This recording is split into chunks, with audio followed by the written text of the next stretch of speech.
सुप्रभात विद्यार्थियों, मैं अमित कुमार सिंघल, टीजीटी हिंदी केंद्रीय विद्यालय दिरांग। विद्यार्थियों, आज हम विसर्ग संधि के बारे में पढ़ेंगे। इससे पहले हमने स्वर संधि और व्यंजन संधि पढ़ी थी। संधि के 3 भाग होते हैं, स्वर संधि, व्यंजन संधि और विसर्ग संधि। तो आज हम तीसरी संधि पढ़ेंगे, विसर्ग संधि। तो चलिए देखते हैं। विसर्ग के पश्चात स्वर या व्यंजन आने पर विसर्ग में जो विकार अथवा परिवर्तन होता है उसे विसर्ग संधि कहते हैं। क्या कहते हैं? विसर्ग संधि। विसर्ग के पश्चात स्वर या व्यंजन के आने पर, किसके पश्चात? विसर्ग के पश्चात स्वर या व्यंजन आने पर विसर्ग में जो विकार परिवर्तन होता है उसे विसर्ग संधि कहते हैं। अब ये देखिए, पहला नियम, विसर्ग ओम में कैसे बदलता है। यदि विसर्ग से पहले ए हो और बाद में ए या किसी वर्ग का तीसरा, चौथा, पांचवा वर्ण अथवा यरलवय है में से कोई वर्ण हो तो विसर्ग ओ हो जाता है। जैसे अधः गति है तो अधः में ए है, ध में क्या है? ए है। और विसर्ग के बाद तीसरा, कोई तीसरा, चौथा, पांचवा हो तो तीसरा अक्षर है क, ख, ग, ये तीसरा अक्षर है तो ये विसर्ग किस में बदल जाएगा? ओ में बदल जाएगा। तो ये ध है तो ध के ओ की मात्रा लग जाए, अधो गति। फिर मन बल, न में ए है और ए के बाद पै फै बै, तीसरा अक्षर है तो ये विसर्ग किस में बदल जाएगा? ओ में बदल जाएगा। तो मैं के न के ओ की मात्रा लग जाएगी, मनोबल। ये बल ऐसा कैसा आ जाएगा।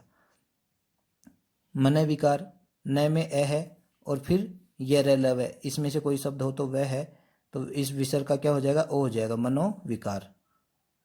ऐसे ही मनहर है तो न में ए है और यहाँ ये रलव है तो ये अक्षर आने पर क्या विसर्ग का क्या हो जाता है? ओ हो जाता है, तो मनोहर हो गया। ऐसे ही मन विनोद, न में क्या है? ए है और विसर्ग के बाद वह है, यह रलव हो तो विसर्ग का क्या हो जाता है? ओ हो जाता है, मनो विनोद। मनोरथ, तमो गुण यशोदा। ऐसे ही अब ख है, ख का नियम है, यदि विसर्ग से पहले ए अथवा आ से अलग कोई स्वर हो तो बाद में कोई स्वर अथवा किसी वर्ग का तीसरा, चौथा, पांचवा अक्षर या यरलव है में से कोई वर्ण हो तो विसर्ग का रह हो जाता है। जैसे ए अथवा आ से अलग ई है, नी में क्या है? ई, और विसर्ग के बाद में कोई स्वर हो, स्वर है तो क्या विसर्ग का क्या हो जाएगा? रह हो जाएगा, तो निरर्थक। फिर इसमें उ है, ए अथवा आ से अलावा क्या है? उ है और विसर्ग के बाद स्वर है आ, तो दुरासा।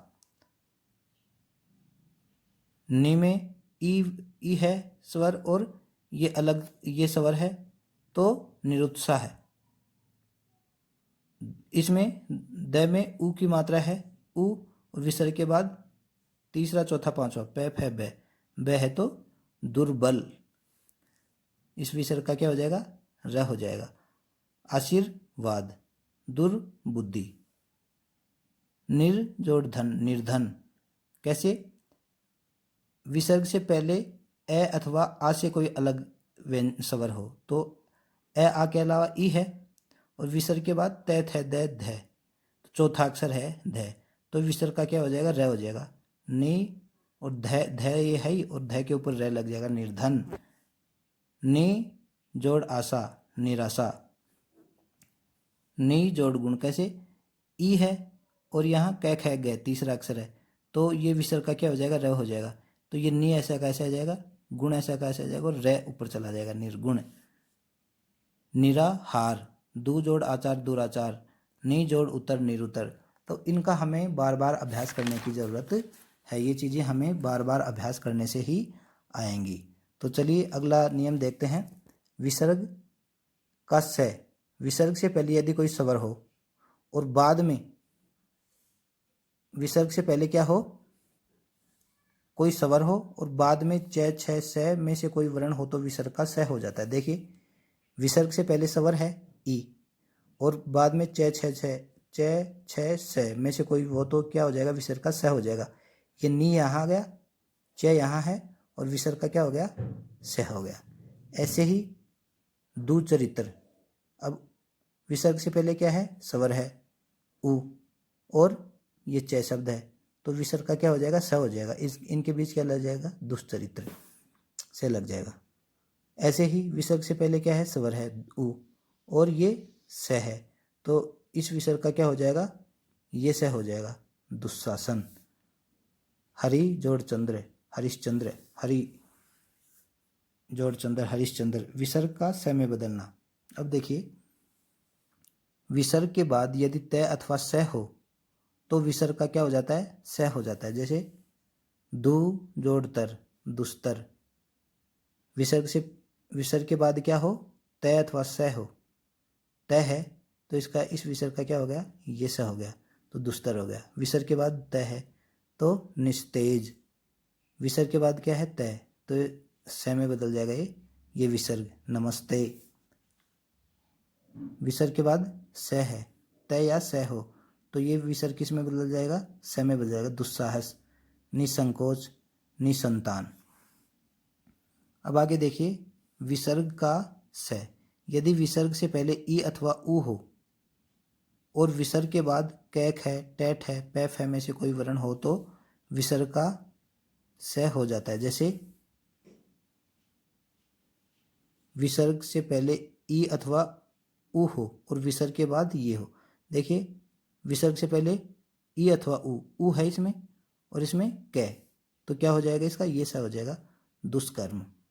विसर्ग से पहले ई है और ये है तो इसका क्या हो जाएगा, ये सा होगा, निष्काम।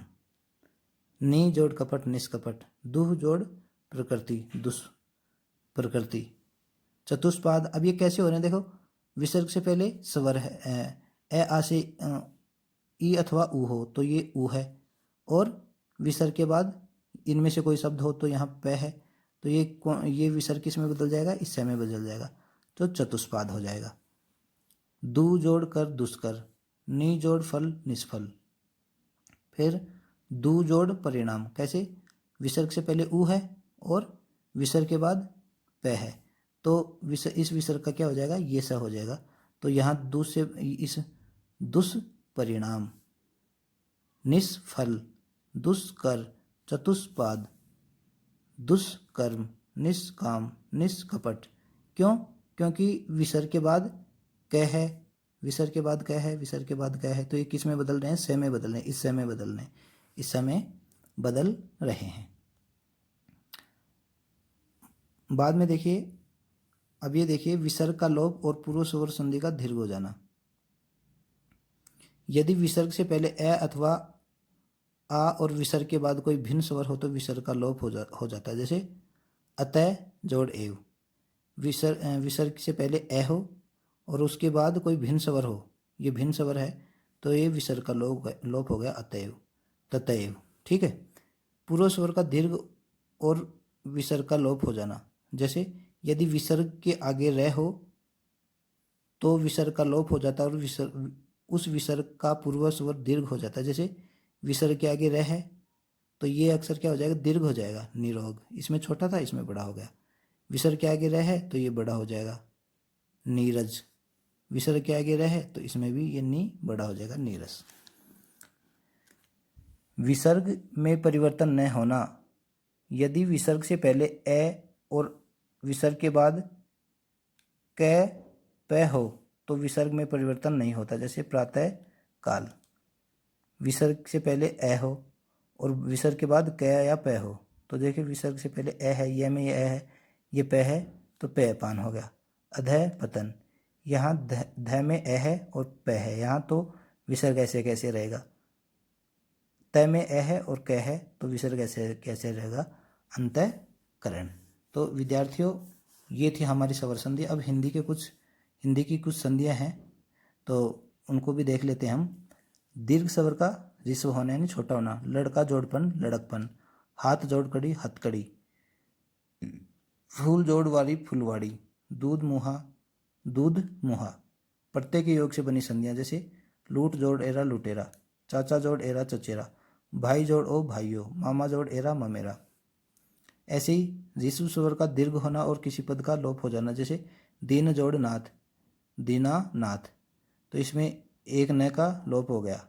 उत्तर जोड़ खंड, उत्तराखंड, इसमें रे दीर्घ हो गया। मुसल जोड़ आधार, मूसलाधार।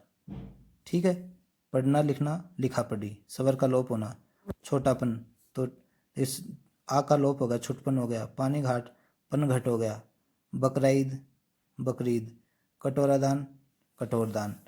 व्यंजन का लोप होना, यह जोड़ ही, यही, जब जोड़ ही, जबी, उस जोड़ ही, उसी, सब जोड़ ही, सभी। बीच में किसी नए वर्ण का आ जाना, जैसे पी जोड़ ए पीजिए, ले जोड़ आ लिया, आ जोड़ ए आइए, रो जोड़ आ रोया। तो ये हिंदी की कुछ संधियाँ थी। तो संधियों को, विसर्ग संधि को हमने पढ़ा। इनके जो नियम हैं वो हमें ध्यानपूर्वक पढ़ने हैं और उनका बार बार अभ्यास करना है। कोई भी चीज़ है वो बार बार अभ्यास ही आती है। नमस्कार।